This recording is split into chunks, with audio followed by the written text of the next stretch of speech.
Now that we understand the basics of internal versus external range liquidity, let's jump into an example on the charts just to see it in action and to convey it further using price action. And what we're actually going to do is we're going to move on to pound US dollar just to switch up the pair and continue discussing internal versus external range liquidity. And we're going to start on a blank chart, and we're going to look on the 4-hour chart here on pound dollar. And what we can see if we're looking at the most recent bit of price action is that if we're looking at the 4-hour chart, what we can see is we've broken structure to the downside. We were in a downtrend and we started to see a break to the upside, an initial change of character here, and a break of key swing structure in and around this point. And now what we can see is price is consistently making higher highs and higher lows and is forming proper structure as price continues on to the upside. So if we're looking at it from a 4-hour swing structure, we need to first identify the swing structure that we're working within to get a better idea of where price action is bound to be contained, map out a potential demand zone here on the 4-hour chart, and build in the internal and external range liquidity that would exist. So what we can see right here is we have this very large wick. And initially we can say that we have this large range that we can refine to this wick as a demand zone. What we can see is price is tapping into this demand zone as well. If we just scrunch the chart up just a little bit, we can see that we have some external range liquidity in the past that price will likely tap into, but just more specifically, there's a lot of liquidity that rests just above this high that we can look for price to take once it forms a higher high, if that is what market is intending. But what we can see is we are starting to create bullish market structure. So the expectation based on this newly found higher highs and higher lows is that we would form a higher low at some point and then continue moving to the upside, because as we know, price can move within the structural range and still remain valid bullish market structure as long as we don't violate this low in price. And then what we can also see so far is that this high has failed to take out this low, because as we can see, price has stalled here and is starting to move back to the upside. Therefore, based on that assumption, this would be a targeted high and this would be a protected low. So now that we have all of that information, we're going to really look into this leg of price action and then study this bit of price action on the 15-minute chart. So I'll just move the chart back just a little bit. And one thing I'll do is I'll just go back to the 4-hour chart and add visibility so we can see this on the lower time frames. Perfect. So now we'll jump back into the 15-minute chart. As we can see, we have our 4-hour swing structure, which is from this swing low to this swing high. And as we can see, if we just look at the 4-hour market structure, we can see that we create a high, we create a high, we create a high, create a high just right there. And then we start to switch from bullish to bearish market structure. So on the 15-minute chart, we can definitely say that we are in a bear trend starting at this point. And what we can derive this as, if we just draw a circle on there, that this is more of a 15-minute variance from the 4-hour, because as we can see, even if we look at this bit of market structure, this high here and this move here is, although we've broken above this high, we haven't closed above it. So in this case, what we can actually say is that we had a small pullback. We've taken some external range liquidity, and now we're starting to form an even bigger pullback, which gives us a little bit more indication that price is willing to move to the upside based on all of these factors. But as a result, this also sets up our 15-minute change of character from bullish to bearish. And then we can see that price is now caught within this structural range. So we'll go back down to the 15-minute chart. And as we can see, if we just look into this little bit of market structure really quickly, is we have internal range liquidity, some equal lows here, lows here, lows here. And what we can see, if we just dig into this a little bit more, if we're looking at 15-minute market structure, we're seeing higher highs and higher lows forming. And we're under the understanding that if price is to continue, we need to create higher lows. And we know that we need a catalyst to create a higher low in the form of a sweep of liquidity or a demand zone or the combination of two. And in this case, what we can see is we have a lot of liquidity, internal range liquidity being created. We sweep or take all of that liquidity, we tap into a demand zone, and then we continue moving to the upside, breaking the previous high. So what we can see is all of that liquidity is and has been taken. But what we can see when we just look a little bit further down, we can see that we still have some liquidity here in the form of swing lows. We have liquidity resting here. We also have a sweep of liquidity here. So if we're looking at this spot right here, we could derive that as a pretty solid demand zone. So we'll draw that on. And what we can see initially, and this is why we get a reaction, and again, this comes back to, we see reactions to supply and demand zones, but the most important thing for us as traders is, do we get a follow through of that reaction? And what we can see is we have a valid demand zone. We sweep liquidity here, continue moving on, creating higher highs and higher lows. Yes, we've switched from bullish to bearish. We have seen our change of character.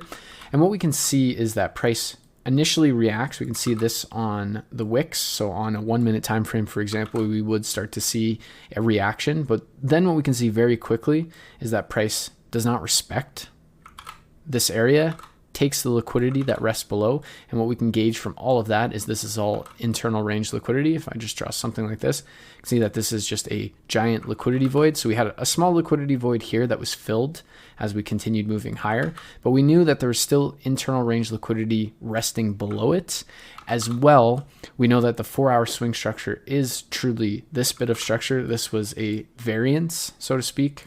And this variance exists so that the 15-minute can start switching bearish, so that we can actually start to see a 4-hour pullback and creating a higher low. So when we're looking at this bit of price action now, we can look at it in a couple different ways, because we've identified this demand zone, and we identified that on the 4-hour chart. We can see as we swept liquidity, we've created this very large wick. And what we can see is price creates equal lows. We tap into that, breaking the internal range liquidity that was generated here. And what we can see is we're now starting to create internal range liquidity as we start making highs, internal range liquidity, because all of this is internal of this overall 4-hour structure. And what we can see is we're starting to see reaction. And now what we're seeing is price is starting to make higher lows. And if we just look at market structure, we can see that we start to see a change of character on the 15-minute chart. We're starting to make minor structure, and we would use our lows here. So we'd still have minor structure. And what we can see is we broke this high. Our low would be here. We broke this high. Now we have low. So we're starting to see another change of character back to the downside, forming more substructure. And until this point, we could say that yes, price is more than likely going to start to move to the upside, because we're starting to see a strong trend. We're creating that minor structure. But if we just look to the left, now what we can see is we're interacting with a supply zone. And this is where looking at supply and demand and market structure and liquidity comes into play and becomes incredibly important. And it's why I'll stress all of these concepts in combination with one another. So what we can see is we have this supply zone. It's really the only supply zone that we've seen in this overall range that's been created on the 15-minute chart. It's what's created a break of structure. What we can see is we have a demand zone. We get a initial reaction from that demand zone, and then price breaks that demand zone, forming supply. This is what we know as a supply and demand zone flip. And again, we will get into that in the next sections. But just to get your mind thinking about where we're heading as well and how all of these pieces come into play, we can see that this was a great opportunity to look for sells. We built a lot of liquidity along the way. We've swept that liquidity. We've tapped into a 15-minute supply zone, and we're starting to push back down.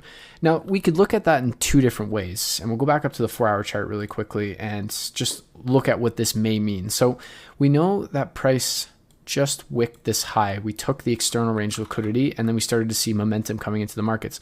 So we could view that as, one, we're just starting to create a pullback to create a higher low and then continue moving to the upside. Or it could be the early signs that the trend is starting to change. We had a sweep of liquidity and we're starting to see price move to the downside. But we won't actually get a validation of that until we break this low. So always something to keep in mind, that although this may be an early sign that we're bound to continue lower, we don't actually know that until we break and violate this low. So until then, it's just something to keep in the back of our mind, that this might be an early warning sign that that's happening, because we're starting to see momentum come in the market. But we know we're in a fairly established bull trend. We still have some room to the upside on a 4-hour chart, for instance, to take external range liquidity. So looking for long opportunities does seem valid. We have this demand zone that is still intact. Price is stuck around for a while. Now we can look at it in the other light, that now that we've taken a lot of the internal range liquidity right here, we can see that if we were to draw something a little bit deeper, we'd still have this portion that could be tapped into. A lot of people like to see equilibrium, or 50% of zone taps before they consider the zone completely absorbed. So in that case, we would still have room. But what we can derive, or what we can gain from all of that, regardless of if you view that, is that all of this price action that's being created right here is just creating more internal range liquidity. And what we could see is a much larger sweep or run on all of this sell side liquidity before we see the true move to the upside that would break this structural swing high, which would be our external range liquidity, and would see price moving. And this is why it's important to understand these concepts so that you can make the most informed trading decisions. Because if you were looking at this bit of price action, it does look like we're going to go off to the moon. Everything is lining up in our favor. But then we start to look at supply zones that still exist, and then we're starting to look at liquidity that's being generated and starting to combine the two. That's the most important part. Because if we didn't have something like this and price just seemingly started to come back down, we might have our narrative incorrect and we might be just focusing on liquidity for no reason. But the big thing is the fact that we have this supply zone. It came from a flip from demand to supply, and we're starting to see it react with a strong reaction. We know that we have a lot of internal range liquidity that still exists here. If we were to refine our zone on a 15-minute, we could look at something like this. And if we look at that, we can see that we haven't actually tapped into this zone. So what this would end up being is inducement, or a build up of liquidity for the sole purpose of grabbing the orders that rest below, the sell side liquidity that rests below, to tap into demand and then continue moving to the upside if we are to target this high and continue making a higher high and continuing on the bull trend. Because as we said, when we go to the 4 hour, this high has failed to take out this low. Therefore, this high in theory is targeted, and this low could be strong, but more specifically, this low would be strong because this low was successful in taking out these highs and these highs. So as a result, strong. This is our swing structure. We know that we are building our catalyst for a higher low to form if this trend is to remain bullish. And what we can see pretty clearly now that we've refined our zone on the 15-minute a little bit more is all of this is just liquidity that could be being built. And we're just seeing structural liquidity. We're about to see a breakdown of that. Now, whether we see a move to the upside and a target of this swing high, we'll have to wait and see how price action begins to develop over the next few hours or few days. But that's the concept of external and internal range liquidity, its importance, and how we actually use 15 minutes and 4 hour structure just to give a better understanding. Because if we were looking at structure again, we have substructure here. We'd be operating within a swing structure here. We break that structure here. This high here was successful in taking out this low here. So what we can see is this low has failed to take out this high, and we see price move. This low has been successful in taking out this high. Therefore, it should be protected. And this high has failed to take out this low here, therefore should be targeted. And what we can see is we target that high. This high fails to take out this low, and this low, therefore it should be targeted. And that's when we start to see price moving to the upside. Again, what we can see is this low is successful in taking out this high, but hasn't taken out this high yet. But based on that, it's cleared out all of this internal range liquidity. This low should be protected and this high should be targeted. And what we can see is price then runs to the upside, taking out this high, and price does move down, taking out all these lows. But again, these lows are still intact for the moment.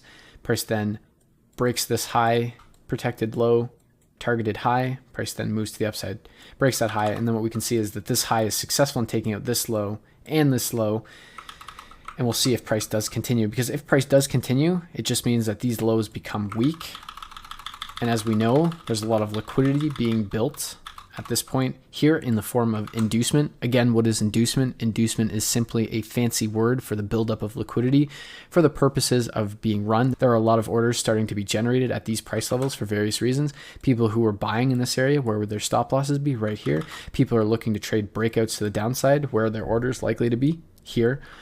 People who are trading other various strategies, their orders here. Just in general, there are a lot of orders that are starting to be created here. And what we can see is we're starting to create liquidity voids, filled liquidity voids. We've created one large liquidity void that we've filled for the moment, but not fully. So we're starting to build that overall idea of what we're looking at here using internal versus external range liquidity, market structure, the three types of market structure, protected and targeted, highs and lows, and then bridging it all with internal versus external range liquidity to start filtering out certain components. Because if we're looking within 15-minute structure for certain moves, what we can see is there isn't a whole lot of internal range liquidity that exists here. We have some right here. And then what we can see is on a lower time frame, this would be internal range liquidity. And what ends up happening, we take out that internal range liquidity, and that's when we target the lows. And if we just look in this move as we're pulling back, internal range liquidity, internal range liquidity, this would be more external range liquidity within the 15-minute because we were operating under this bit of swing structure. I'm getting a little bit more in depth on this because this is where we could actually break down this move and go on, say, a 1 minute and look at all the internal range liquidity that exists, which I could do. Let's just do that really quickly. So if we move in here, what we can see is that we have internal range liquidity, internal range liquidity, internal range liquidity, internal range liquidity, a lot of equal highs right there. Structural liquidity, which is internal liquidity. And then if we just move the chart, scrunch it up a little bit, and what we can see is we start to target all of it. We haven't quite taken all of it. As we can see, this area has yet to be taken. If I just put my cursor right here and follow the line to the left, and then what do we see? Price then comes up, takes that internal range liquidity. It has now taken enough orders that rest within these structures, these order groups, or this internal range liquidity before it continues to move to the downside. And then if I just hit price forward again, what we can see now, if we're looking on the downside, we're looking for internal range liquidity. We have internal, internal, internal, internal, internal, internal, internal. We're starting to see structural liquidity. So if we just keep playing price forward, there's no surprise why price is starting to move down in the way that it's moving. We're starting to take out pools. And what we can see is we get a reaction after we take out pools of liquidity or structural liquidity. See, reaction, reaction. We've just taken this out, reaction. We start to see price moving to the upside. It's no coincidence that this is happening. Nothing in these markets is random if you can start to understand all of these concepts together. And we can continue that on and on and on. But as you can see, price then creates a lot of internal liquidity as price then continues moving to the upside. We're all within this overall range. But again, we were looking at the 15-minute range of price here like this. And then as we broke down, we would be looking at this bit of internal range liquidity as price continues to move up. We take internal range liquidity, but what we end up doing instead is taking external range liquidity, because then we're starting to integrate the concept of the three types of market structure and protected and targeted highs and lows, because we know that once we break these highs, we've now switched from substructure to minor structure. And not only that, we discussed all of this on how these lows were failing to take out highs, but then these highs were failing to take out lows, and price was starting to move up. We then eventually took out the external range liquidity on the 15-minute chart. But again, we're building the idea on the 4-hour chart. We're building the idea using 4-hour swing structure, 15-minute structural liquidity, which we can use on the 1 minute.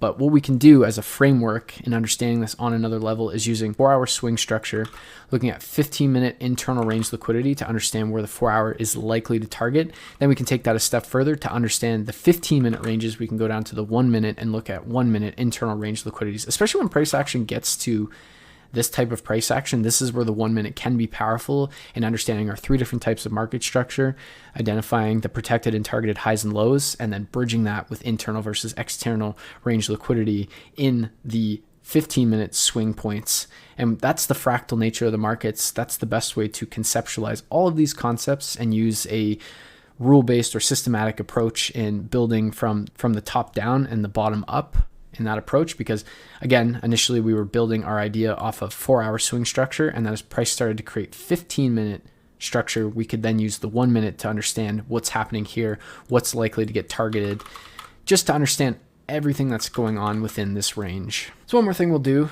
is just look at a completely different example. Is we're going to look at this bit of price action. So we can see that price has broken this high here. This was the change of character that we've seen on the 4-hour chart from bearish to bullish. We have a very large liquidity void that was created in the market, and that's ultimately what's been filled. And we've seen the formation of the bull trend and the continuation of that, which is what we're looking at right here. So again, what we'll do is we'll just look at price action in a slightly different lens, and we'll map on this high right here. We're going to map on this low right here. And then what I'm going to do also is just map on these highs right here. So we'll go down to the 15-minute chart again and just look at price action. So what we can see is initially when we're looking at this bit of structure, we're bearish. We have no inclination that price is going to run this high just yet. I'm sure if we looked at a higher time frame and started to look at what price taps into, there's more than likely a catalyst to the left, but we're not going to get into that. We're just going to focus on this bit of price action. So as price is starting to pull back, we're starting to create substructure. As we can see, we fail to create any minor structure as of yet. And as we can see, we're just starting to create more substructure. And we're starting to understand and ask ourselves, okay, where is internal range liquidity that price would be targeting more likely than not? And what we can see is we have internal range liquidity here, internal range liquidity here in the form of structural highs. And what we can see is as price is moving, we're also starting to create structural liquidity or structural lows in the form of liquidity. We can see that we take some of those lows, we take more of those lows. And then what we start to see is on a lower time frame, we start to see a little bit of a change of character, a demand zone, and then price starts to switch its sentiment. And initially what we can see is we take the internal range liquidity, we do get a reaction. What we can see is we can use this area as a supply zone. We don't get any real reaction, price just blasts through it. And what we can look at is the extreme supply zone right here, which is the last line of defense of the bear trend, because we know if we break this high, our bear trend is invalidated and we're now starting to create a higher high. And there's no coincidence that we take out internal range liquidity, tap into the supply zone, and we get a slight reaction. But again, there's no follow through on this reaction, because if there was follow through, then we would start targeting internal range liquidity to then target external range liquidity. But in this result, what we do is we created internal range liquidity. Price then takes that, we start to move into external range liquidity, and we're starting to create a range in price. And what we can see is as we've come up, we've created internal range liquidity. We've created a demand zone, which would be our catalyst for a higher low in the 15-minute chart. We can see price taps in and we start to create internal range liquidity because we're still operating between basically this swing structure in price. We do have potential internal range liquidity down here as well, and potentially within here on the 1 minute. And this is where we need to understand our catalyst in terms of why a higher low would be forming, whether it's a demand zone, a sweep of liquidity, or the combination of both. In this case, what we can see is we get a sweep of liquidity and a tap into a demand zone, and that's what causes price to continue upside. We look at it in a different lens. We say that this high has failed to take out this low, this low, this low. Therefore, it should be targeted. This low should be protected, and we should see price run to the upside.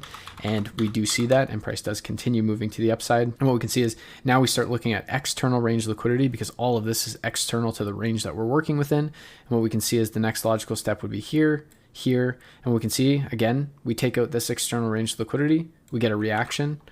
And what we can see is we have a demand zone right here. We know that we need a catalyst to form some sort of higher low.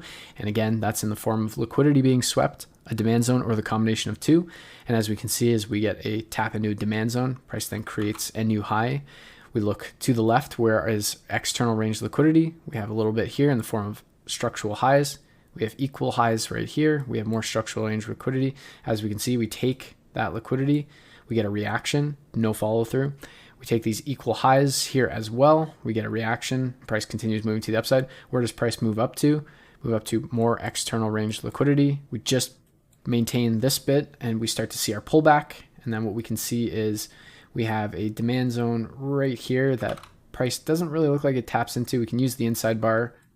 Basically, the demand zone would be within this range, as we have this really large wick. We have this bit of price action. So either option is valid, but as we can see more specifically, even just for the qualification of a higher low, we sweep liquidity and then we tap in. We have some external range liquidity, and then that's where we can start to look to the upside. And what we can see for the moment is that price is maintaining external range liquidity. We started to create this. So if we go back to the 4-hour chart, now what we can see is on the 4-hour chart, we're starting to create an actual pullback, and this is why this area of external range liquidity was maintained. So we'll just go back down to the 15-minute chart again, and we start to look at, okay, now that we're seeing the 4-hour pulling back, we're seeing the respect of this internal range liquidity. We're seeing that price is moving to the upside, but we know that the higher time frame needs to have a deeper pullback. We're going to look for internal range liquidity once again to get tapped into. So what we can see is initially we had this as our demand zone. We didn't actually break the high. And what we can see is this was used as inducement, or again, a fancy word for the buildup of liquidity to get run. we can see that we have a liquidity void that gets filled. Again, I pointed out this demand zone, this wick, and what do we tap into? We tap into that and we start to run off. We're targeting internal range liquidity. This is all internal range liquidity here as well that's been tapped into. We build more internal range liquidity. We consolidate here. As we can see, we have a pivot demand zone as well as a potential extra entry before price then moves to the upside. We target the external range liquidity. Again, we start to create equal highs. We run those highs. We can see that we are now starting to take more external range liquidity. We form more external range liquidity that we're starting to target. But again, what ends up happening right here, we start creating equal highs. We need to start targeting internal range liquidity. We have this swing low here. What do we have right here? A demand zone. It's starting to get a little messy, but what we can see is we sweep liquidity. We sweep liquidity. We've tapped into a demand zone. We have the qualifications we need for a higher low. If I go back up to the 4-hour chart, what we can start to see is we do have a pullback on a 4-hour chart, a little bit more of a messy pullback in my opinion, as it is sort of a pause in the market, but this is more definitive of a pullback with this bearish candle versus something like this, where this is more so a more of a pause in the markets. And if we look to the left, what are we reacting off of? We're reacting off of supply. And as a result, we do get that reaction, no follow through. That's why we were looking at this wick, because this is a supply to demand flip. Again, we're going to talk about supply and demand zone flips in a future video, but just again, to get your mind thinking. But as we can see, even on the 4-hour chart, now we're looking at external range liquidity. We've taken that. We're about to take that. We take that, and then we continue. And then we just scrunch up the chart more and see any other external range liquidity that exists. And these are all future targets that we would potentially be looking at price to run on if our expectation is to remain true that price is going to continue bullish. So now what I recommend is really understanding the concept of internal versus external range liquidity and understanding pullbacks, looking at external range liquidity to understand when a higher high or a lower low is going to form in the market. Because as we've seen on the 4-hour chart, using the 15-minute, we could identify external range liquidity that these areas were targeting. Once we started to see a 15-minute external range liquidity area that was being respected or price was not breaking, we started to see a 4-hour pullback, and then eventually we seen price break that external range liquidity, targeting more external range liquidity. As we see price pull back, creating either a higher low or a lower high, depending on the trend, we can see that price targets internal range liquidity. We're building up orders. Again, this goes back to the liquidity basics video, where the main fundamental component of what's going on a price chart is that orders are being facilitated. There's imbalance that exists within the market on supply and demand. For every buyer, there needs to be a seller, and for every seller, there needs to be a buyer on the other end in order for transactions to facilitate. When that balance does not exist, price needs to move up or down in order to tap into pools of liquidity or pools of orders. And in order to do that, that then balances the market, which then causes price to move. When there's no liquidity, price needs to move rapidly. When there is liquidity, price tends to consolidate because there's a fair value of orders that exist. Buyers and sellers are in harmony. They're willing to exchange their orders from buy to sell, sell to buy. And then again, we can use the concept of liquidity voids to understand that even further, because we had this swing structure. We know that this is an open bid of price. There's a lot of internal range liquidity, even just on this bearish leg. So chances are that price is going to fill this liquidity void before anything really happens. But again, if we look at other examples, we have larger liquidity voids that haven't been filled yet. It takes time to fill these liquidity voids. And I know that we dug into liquidity voids in the liquidity basics, but now I'm hoping that this video bridges that and explains the concept of liquidity voids even further on why it's actually happening. We're targeting internal range liquidity or external range liquidity, depending on how the liquidity void is being created in relation to market structure, supply and demand, and everything like that. So again, hit your charts, map out internal versus external range liquidity in relation to your market structure, your 3 different types of structure, using the 4-hour swing structure as your basis, your 15-minute to identify your internal range liquidity within that 4-hour leg. And then what you can also do is use, say, the 5-minute or the 1-minute to then look at the 15-minute as your swing structure and look at the internal and external range liquidity within those. It's going to give you a massive insight as to what's going on behind the scenes in a price chart. Initially, it might be confusing. You may have to watch this video a few times to truly understand the inner workings of this, but the best thing you can do is start to apply this to the chart, get really familiar with this, how it relates to market structure and supply and demand, and it's going to give you an inside edge in terms of understanding order flow and where price is likely to be drawn to on a price chart.